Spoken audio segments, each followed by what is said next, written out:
Good morning. The Asian international senior secondary school की online classes में आप सबका हार्दिक अभिनंदन। आज हम क्लास 6 के एसएस विषय के ज्योग्राफी चैप्टर के first lesson the earth in the solar system के बारे में चर्चा करेंगे। जैसे ही हमारे सामने सोलर सिस्टम का नाम आता है तो हमारे माइंड में एक इमेज बन जाती है कि सूर्य की चारों तरफ चक्कर लगाते हुए 8 ग्रह, और ये चीज हम जब से हमारी फर्स्ट क्लास स्टार्ट होती है तब से हम पढ़ते आ रहे हैं, तो इसके बारे में आपको जानकारी है। तो सबसे पहले सोलर सिस्टम के बारे में बातचीत करने से पहले हम शुरुआत करेंगे हमारे यूनिवर्स से, हमारे ब्रह्मांड से, कि ब्रह्मांड के अंदर क्या क्या चीजें पाई जाती है। जैसे ही सूर्यास्त होता है, सन के जाने के बाद में आसमान में हमें एक दो तारे नजर आने लगते हैं। कुछ की लाइट ब्राइट होती है, कुछ की लाइट डिम होती है, और जैसे जैसे अंधेरा बढ़ता जाता है पूरा आसमान तारों से भर जाता है। उसमें कुछ ऑब्जेक्ट्स ज्यादा शाइनिंग करते हैं और कुछ कम शाइनिंग करते हैं, और उन्हीं के अंदर हमारे जो ग्रह हैं वो भी दिखाई देते हैं, मून दिखाई देते हैं, और इसके अलावा और अदर जो वहाँ के आकाशीय पिंड जो सेलेस्टाइल बॉडीज है वो हमें दिखाई देती है। और इसके अंतर्गत जो सेलेस्टाइल बॉडीज है उसका हम इसके अंतर्गत थोड़ा अध्ययन करेंगे। जैसे सेलेस्टाइल बॉडीज क्या होती है वो देखिए आप,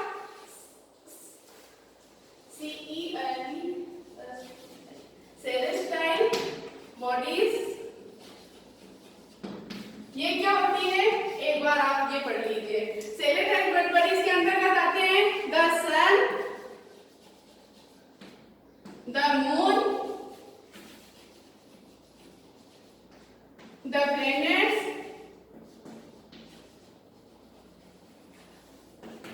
the stars,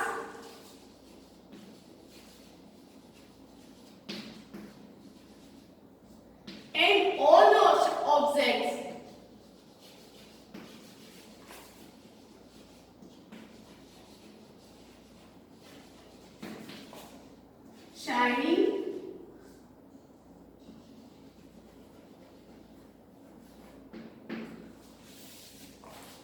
shining in the night sky.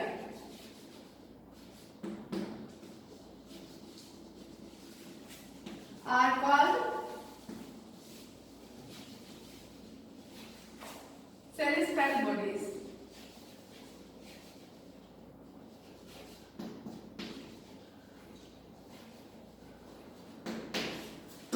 जैसे कि आसमान के अंदर में जो भी दिखाया जाता है, जैसे कि सन है, सूर्य है, मून, चंद्रमा, जितने भी हमारे ग्रह है, प्लैनेट्स, या फिर जितने भी स्टार्स या और भी जो चीजें हैं जो आसमान के अंदर, जितने भी पिंड, उल्कापिंड, नक्षत्र, जो भी समूह पाए जाते हैं, वो जितनी भी चमकदार जो चीजें हैं आसमान में पाई जाने वाली, उसको हम क्या कहते हैं, सेलेस्टाइल बॉडीज, मतलब आकाशीय पिंड कहते हैं, जो कि आसमान में अपने अलग अलग जगह पर स्थित रहते हैं।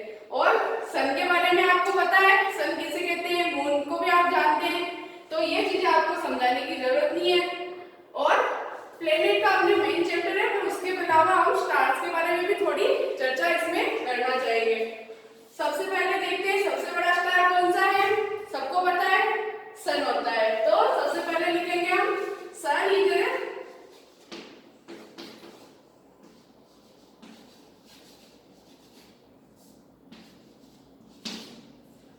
a star.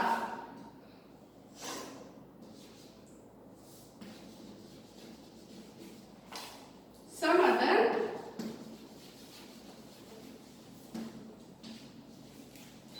celestial bodies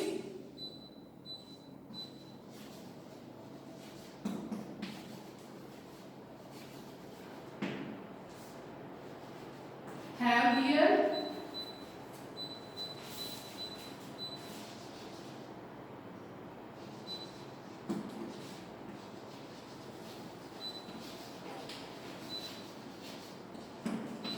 light and heat. They are very big and hot because because they are made up of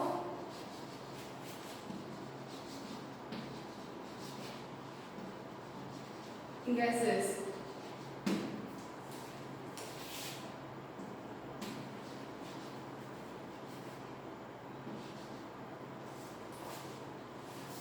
Which they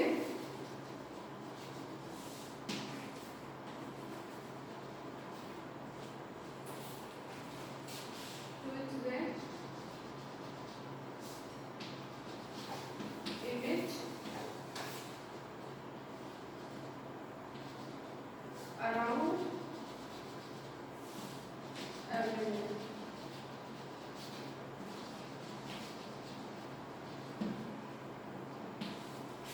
सबसे पहले तो सन क्या है?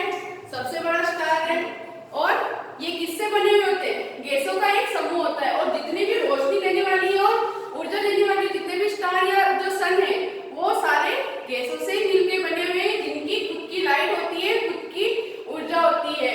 और जो हमें ऊर्जा मिलती है सन से वो इसी वजह से मिलती है क्योंकि वो गैसों का बना हुआ एक समूह है और ये आसमान के अंदर अपनी जितनी भी गैसेस होती है, मतलब जितनी भी लाइट और ऊर्जा जो होती है वो आसमान में एमिट करते हैं, मतलब फैलाते हैं, चारों तरफ बिखेरते हैं, क्योंकि जो संग्रहित होती है इनकी ऊर्जा उसका फैलाव चारों तरफ होता है। उसके बाद में आता है जो सन है वो तो हमें दिन में दिखाई देता है, पर जो स्टार्स है, मून है, वो चीजें हमें दिन में दिखाई नहीं देती है। या फिर ये चीजें इतनी छोटी क्यों दिखाई देती है सन की अपेक्षा, जबकि ये भी सन जितने बड़े हैं, लेकिन उसकी वजह क्या है? तो countless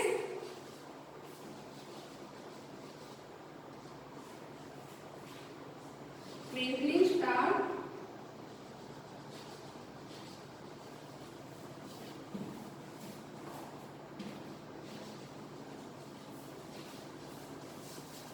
twinkling stars in the sky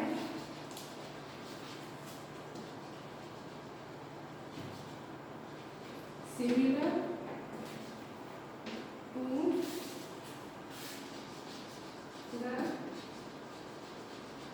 the sun, but we don't feel near heat and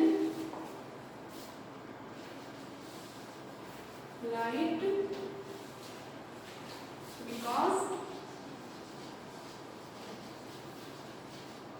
because they are very far from us। तो देखिए जितने भी आसमान में चमकने वाले, हमारे आकाश गंगा में चमकने वाले जितने भी अनगिनत तारे हैं, वो जितने भी तारे हैं वो सूर्य के समान ही है, मतलब एकदम सन के सिमिलर ही है, लेकिन फिर भी उनकी हमें रोशनी कम दिखाई देती है, उनकी हमें साइज कम दिखाई देती है। उसकी वजह क्या है? क्योंकि वो हमसे क्या है, वो ज्यादा दूरी पर स्थित है। सन की अपेक्षा दूसरे जो स्टार्स है वो हमसे ज्यादा दूरी पर स्थित है, इसकी वजह से हमें उनकी साइज भी छोटी दिखाई देती है और उनकी लाइट और उनकी हीट का हमारे ऊपर कोई असर नहीं होता है। जैसे सन से तो हमको ऊर्जा मिलती है, हमको रोशनी मिलती है, अगर सन नहीं हो तो हमारी पृथ्वी पर उजाला हो ही नहीं सकता है, फिर ना तो दिन रात की अवधि हो सकती है, ना सन जितनी भी हमारी मनुष्य की जो प्रक्रिया संचालित होती है सन के अकॉर्डिंग होती है, तो वो सारी क्यों नहीं हो सकती है?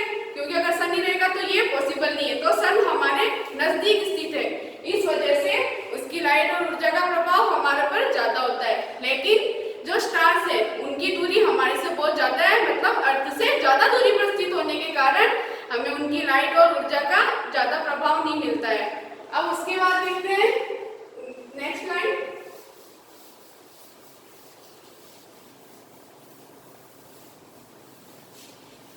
हमें दिन में तारे और चंद्रमा ये है वो दिखाई क्यों नहीं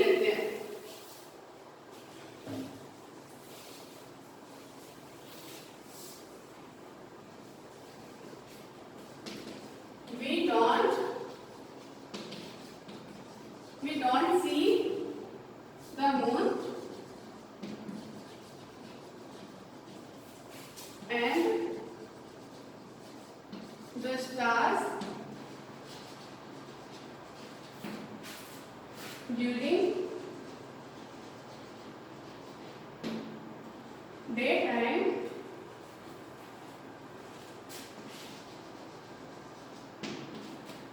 because the sun because the very bright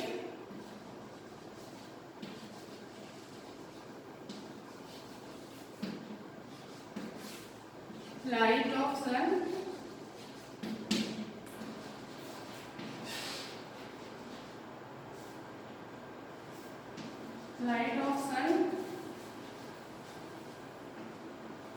does not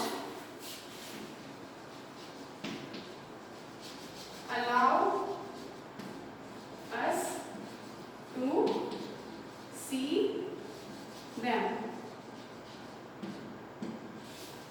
So we don't see the moon and the stars during the daytime because the very bright light of the sun does not allow us to see them. कि हमें सूर्य की रोशनी के कारण जो दिन में moon और सन जो है वो दिखाई नहीं देते, क्योंकि सूर्य की ऊर्जा इतनी ज्यादा होती है, उसकी लाइट इतनी ज्यादा होती है, और सन और मून और स्टार्स और मून हमसे ऑलरेडी दूरी पर स्थित होने के कारण सूर्य की ऊर्जा पृथ्वी पर ज्यादा मात्रा में पहुंचती है, तो वो उसकी ऊर्जा की वजह से उसकी शाइनिंग लाइट की मतलब उसकी ज्यादा चमकदार रोशनी की वजह से हमें दिन के समय में भी दिखाई नहीं देते। यही एक सबसे बड़ा कारण है कि हम दिन में जो तारे होते हैं या दूसरे आकाश में जितनी भी चीजें स्थित है, जितने भी नक्षत्र ग्रह है, जितने भी हैं, उनको हम दिन के समय में नहीं देख पाते हैं। उसके बाद देखते हैं हमारे प्लैनेट्स के अलावा भी ऐसे बहुत सारे तारों का समूह है जो अलग अलग, जिनको अलग अलग नामों से भी जाना जाता है, जो आकाश में पाए जाते हैं। उनको हम किस नाम से जानते हैं? कॉन्स्टेलेशन, मतलब नक्षत्रों के नाम से भी जानते हैं। तो हम थोड़ा कॉन्स्टेलेशन के बारे में देखेंगे।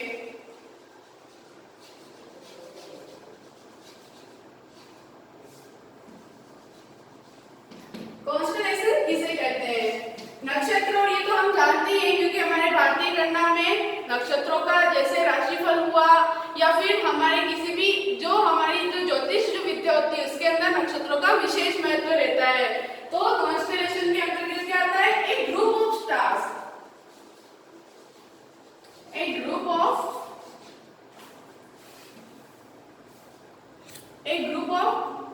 particular patterns of star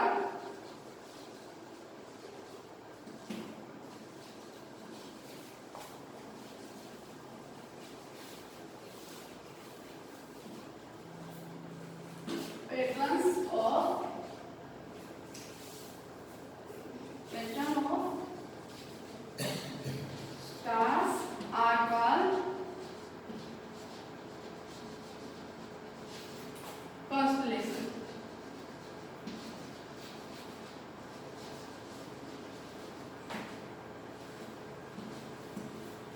For examples,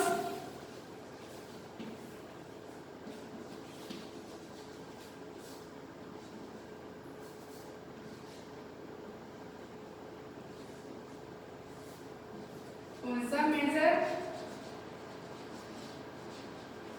and Saptarishi Major.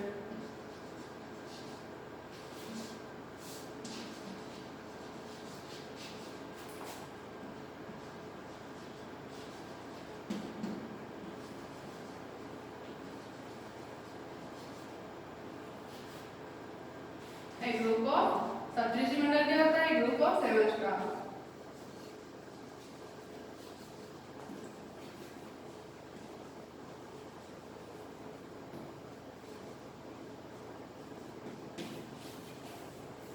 तो हमारे को आसमान के अंदर तारों की कुछ ऐसी संरचनाएं नजर आती है जो किसी न किसी आकृति को शो करती है कि हमें उसमें कोई ना कोई ऐसा पैटर्न नजर आता है, तो उनको हमारे एस्ट्रोनॉमर्स जितने भी हैं या जो भी ज्योतिष है तो उन्होंने कुछ नाम दिए।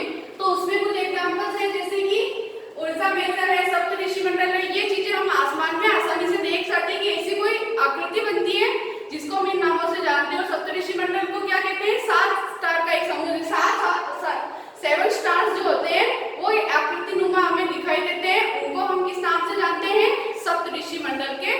नाम से जानते हैं। जैसे कि मैं आपको उनका डायग्राम बना के दिखाती हूँ किस टाइप से रहते हैं सप्तऋषि मंडल।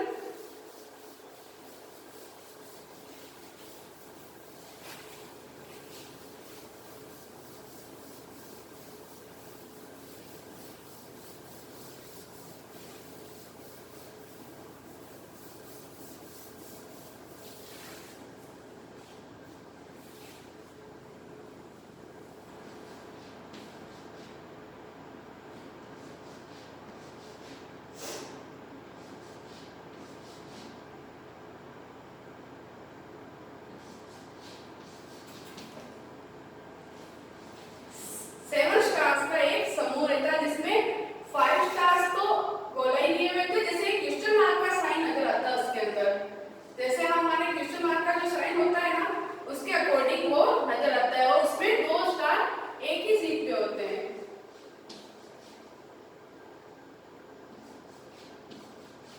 और इसी के अकॉर्डिंग दूसरे स्टार्स की गणना भी, मतलब दूसरे स्टार की पोजीशन भी देखी जाती है। एक तरह से ये क्वेश्चन मार्क के साइन बोर्ड जैसा नजर आता है। एंशिएंट टाइम के अंदर क्या होता था, पिछले टाइम के अंदर, कि जो लोग होते थे वो दिशा का ज्ञान करने के लिए, डायरेक्शन का ज्ञान करने के लिए या फिर अपनी किसी भी गति की दिशा को देखने के लिए किसका सहारा लेते थे, आसमान में संचालित तारों का। और उसी में एक जो नॉर्थ जो स्टार होता है वो उसमें एक अपना इम्पोर्टेंट रोल देता था। और जो नॉर्थ स्टार की जो दिशा होती थी वो इसके मतलब इसके बिल्कुल डायरेक्शन में सप्तऋषि मंडल के जो 2 स्टार होते हैं उसके सीधे डायरेक्शन में नॉर्थ स्टार की दिशा होती थी। वो ऑलवेज वही होता है और उसकी जो दिशा रहती है वो नॉर्थ स्टार के एकदम सीधे रहती है। जैसे कि ये जो लाइन जा रही है तो एक तरह से ये नॉर्थ स्टार इसके इस पोजीशन में आपको देखने को मिलेगा।